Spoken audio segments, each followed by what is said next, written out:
আমরা যে কারণে ঐক্যবদ্ধ হয়েছি এটা আমাদের প্রত্যাশিত ছিল না, কারণ যে আওয়ামী লীগের নিষিদ্ধের দাবি নিয়ে আজকে ছাত্র জনতা রাজপথে নেমেছে, আমাদেরকে দাবি নিয়ে রাজপথে নামতে হবে এটা আমরা ভাবি নাই।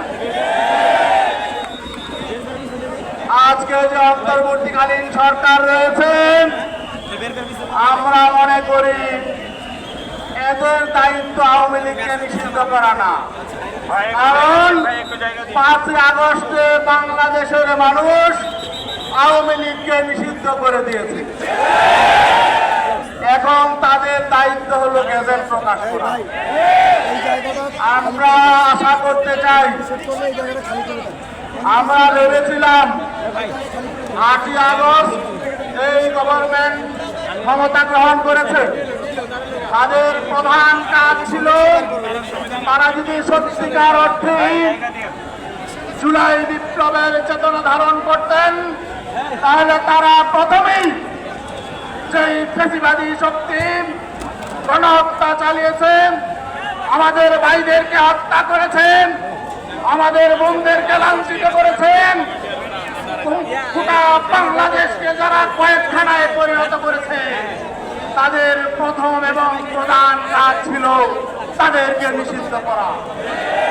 কিন্তু আমরা কি দেখলাম, 9 মাস চলে গেল, তারা অনেক কিছু করলেন, অনেক তালবাহানা করলেন, কিন্তু তাদের প্রধান কাজটি তারা করলেন না।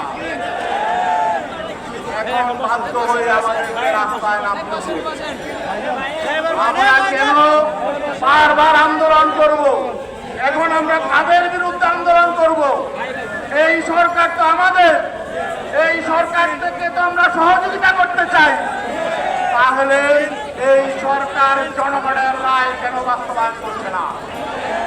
আজকে সময় আমরা জানতে পেরেছি আজকে সন্ধ্যায় উপদেষ্টা পরিষদের মিটিং হবে, এই মিটিং থেকেই যাতে সব ফয়সালা হয়ে যায়, এরপরে যাতে আমাদের পথে নামতে না হয়, এরপরে আমরা পথে নামবো নতুন সরকার গঠনের জন্য। নতুন সরকার নতুন ফয়সালা নিবে। আপনাদের প্রতি আর আমাদের কোনো আস্থা থাকবে না।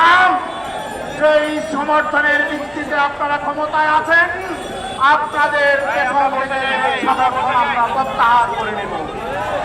অতএব কথা পরিষ্কার, আজকে সন্ধ্যায় আমরা ফয়সালা চাই। আর এখানে ইসলামী আন্দোলনের যে ভাইয়েরা বন্ধুরা আমাদের সঙ্গে আছেন, আপনাদেরকে অনুরোধ করব, অনেক ভাইয়েরা পেছনে আছেন, যে এখানে আছেন বসে পড়ুন। আমাদের সম্মানিত মহাসচিব সাহেব এখন বক্তব্য রাখবেন। আপনারা ইসলামী আন্দোলনের নেতাকর্মী যারা রয়েছেন, তারা যেখানে আছেন